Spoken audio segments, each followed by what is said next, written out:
love something so much that you just want to make it happen every day? Me neither. This is a podcast a day. For the day. 2:11. No, 3:11. I keep doing that. I keep making that mistake. It's been my back, much like Tobey Maguire in Spider-Man 2, Spider-Man 3, one of the two, and he injured his back, and then they wrote it into the script. My back's bad, and the exact move they do in No Way Home, the classic sort of grab them by the upper torso, and then you kind of air fuck them. You kind of, I don't know why I described it like that, but you know what I mean, that kind of thing. I just feel like that would change my whole life right now.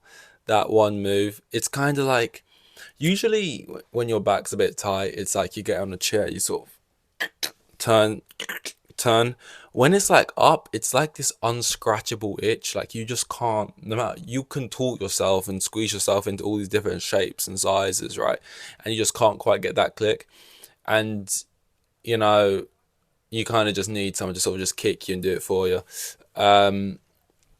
No one asked. Right, yeah, sorry. But yeah, no, dealing with that, trying to just click that out. Trying to learn how to sleep, because I know this is all coming from sleep. I've came to a realization that I don't know how to sleep. Like I get into bed and I don't know what I'm doing. It's it's as if I've not been doing it my whole life. Like I get in there and I'm like, what's comfortable? Am I on my side? Am I on my back? I understand that you could take these sound bites and this could very easily sound like I'm talking about not knowing how to do something else or whatever. But no, it's sleep. And yeah, every time I wake up, it is just uncomfortable. So got to sort that. Bit of football, Chelsea won. We love to see that. Happy days. I hear it. Well, it was Fulham, and we are quite up and down. But I was actually just watching Man City, Oscar Bob. What a great name, Oscar Bob, Norwegian. It almost feels like such an English name, but you would never hear an English person called that. Yeah, he's Norwegian and that. It's just perfect. Beautiful goal. I was watching the game. It was exciting. I had a cheeky little bet on. Yes, it came through. And, end to end, loving it. It's 2-2. I'm thinking, you know what? I don't really mind this as a result. Probably directly in the short term helps Chelsea more if Newcastle lose, but I don't like seeing City shine. But I Kevin De Bruyne comes on. I can't lie, we stand a Ginger King, right? VO5 De Bruyne, he's in his new era. He comes on, he has a I'm him moment. You can't help but watch and applaud. I'm like, damn, this guy, like what it must feel like to be like a clutch player, not even a clutch player, just like to be that guy. Like, yeah, you go pro. That's a great achievement. Yeah, you're like playing consistently in the league now. That's a great achievement. Even like being like, yeah, you're a key player, but like being the guy, like you're the guy, like you're getting subbed on, and the whole crowd is standing up because they think you're gonna do something, and then you come on and you directly your team's losing, and you make it 2-1. That's Himothy. Kev him De Bruyne. He's Kevin De Boy. I am here every day. I was gonna say I'm here all week. I'm here all week, every day, all hours of the day. I apologize for that. Yeah, Oscar Bob comes on, Scott, and I went to myself. I'm not gonna sit here and say I want City to win. That'd be ludicrous. But if City are gonna win, I hope Oscar Bob gets it.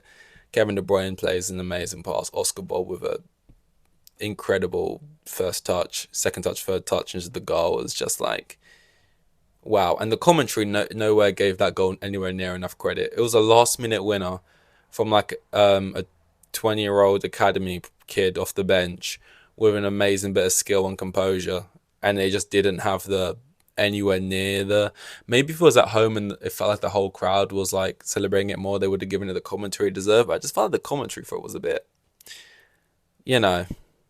guys, this is like, damn. But whatever. On football, what we really want to get to, what the main point is breaking news. Read all about it. Get the papers. Read all about it. Jadon Sancho has escaped Azkaban. He's free. Jadon Sancho is back at Dortmund. Um, and that is the way people are acting. Like, free my bro Sancho. Sancho's been locked up in United for too long, in this and that. And I'm very, I like Sancho first of all. He got an assist, so I guess that sort of proves his point. That and I never doubted Sancho being a baller. And I get the whole thing of it being like, well, we can't speak too much on it because we don't know both sides of the story and we don't know what's going on behind the scenes. It's like we don't know. Like, people play the Dele Alli card, like you don't know what's happening, so you can't say anything.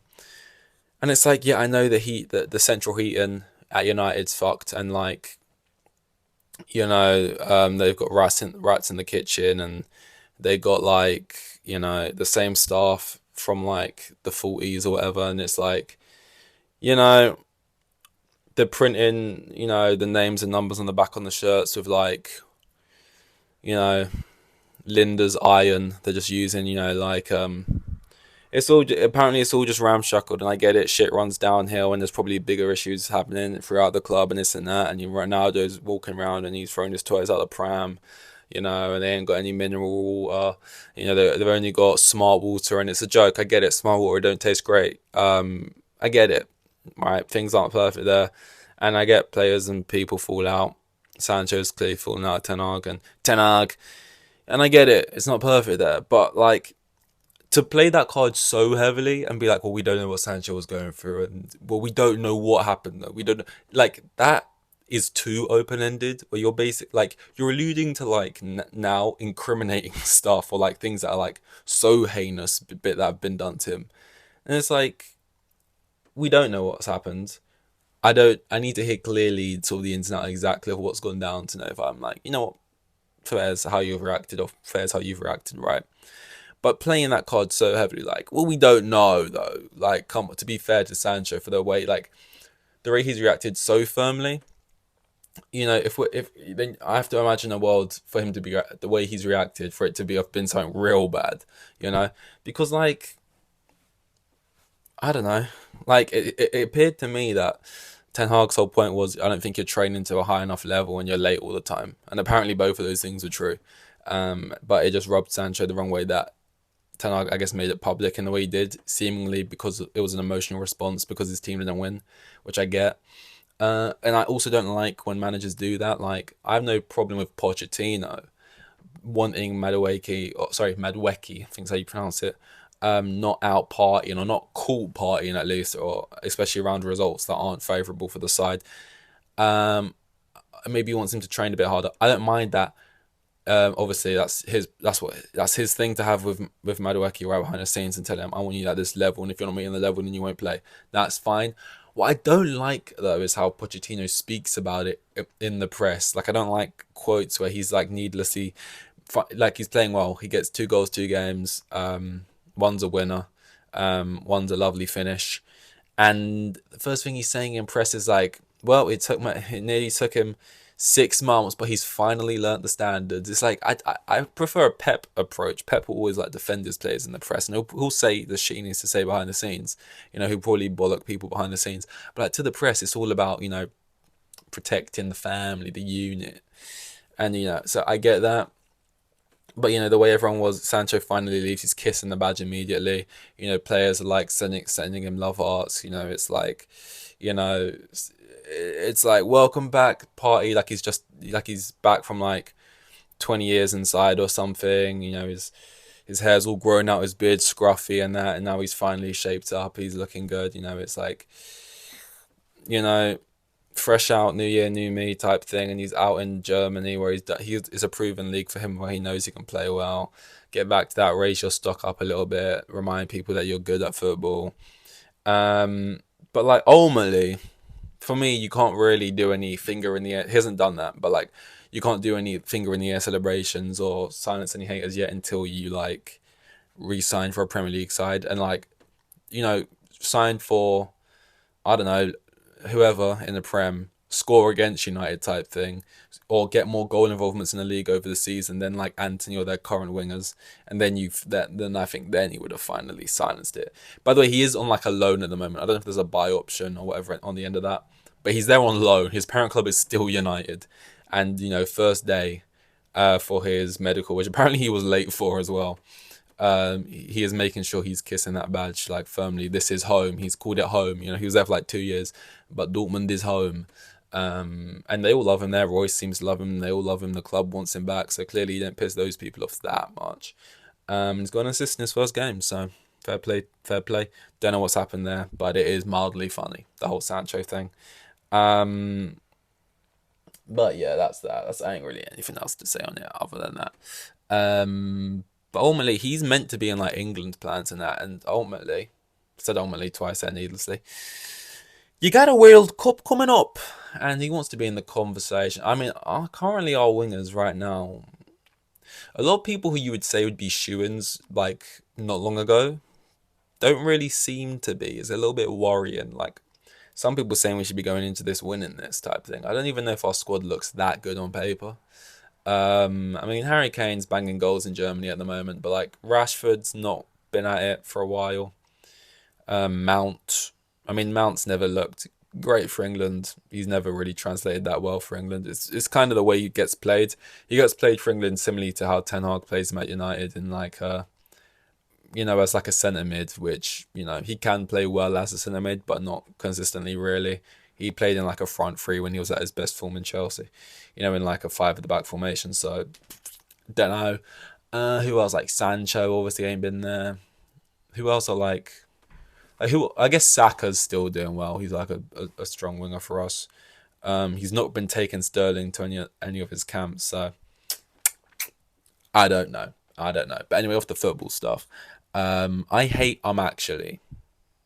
That's not like a knockoff film of Love Actually or something straight to DVD.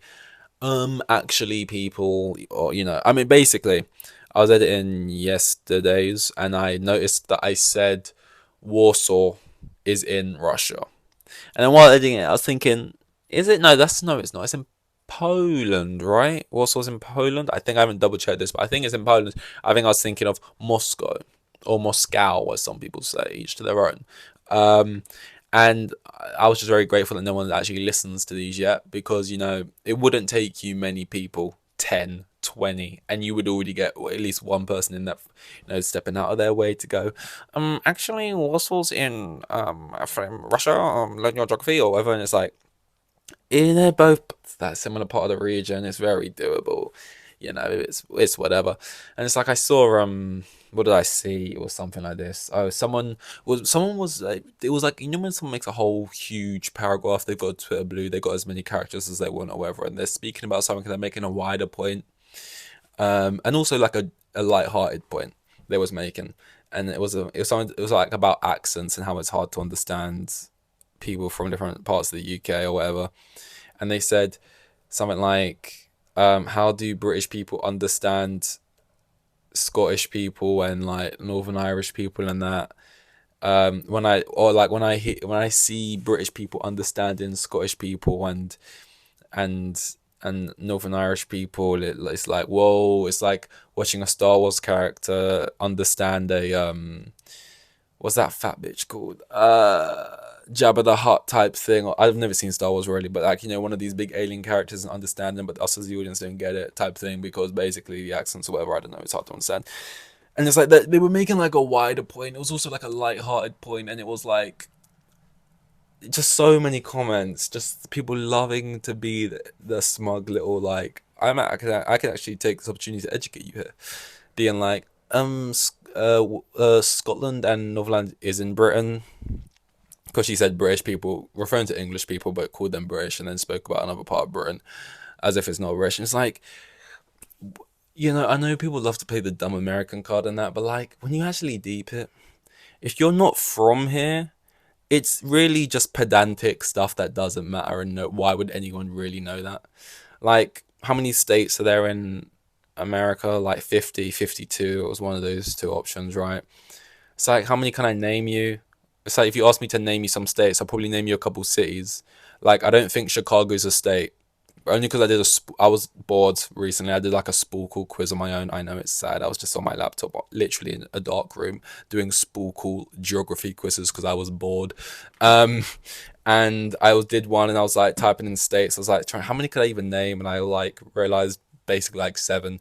And I'm typing in like Chicago, and it's not coming up. And it's like someone being like, actually, how could you not know that Chicago is a city, not a state, or whatever it was, right? And it's just like, because like in your little world that's like an obvious thing. Why do you love to actually like on like, you know what they meant? It doesn't matter. I don't expect an American person to keep up with the details of what's like. The UK is like not a country, but it's like four countries together, and it's like a, it's like, but it's Ireland, but not Ireland, just the northern part of the island, and then it's Newcastle, it's Newcastle, it's Scotland and Northern Ireland and Wales and England together, and that's what makes the country. Well, it's not actually a country; it's four different countries, but it's not a continent either. It's just like a weird four things together. Like, it's just like, it doesn't even make sense. It's bullshit anyway. Why do people love to do that? They just love to play the Americans are loud and stupid card. No one asks for your opinion. All the comments are like, as soon as you started off the tweet with "I'm American," I zoned out, and it's like, I actually feel bad for Americans sometimes. And also that I just feel like a lot of these tweets making us look bad. You don't want to be known as the actually nation. Those pesky Yanks. Like, it's just like, that's almost a more annoying look as just being like loud and obnoxious, kind of. I'm tired. Can you tell? 311. That's all. That's all I have to say. So on to 312.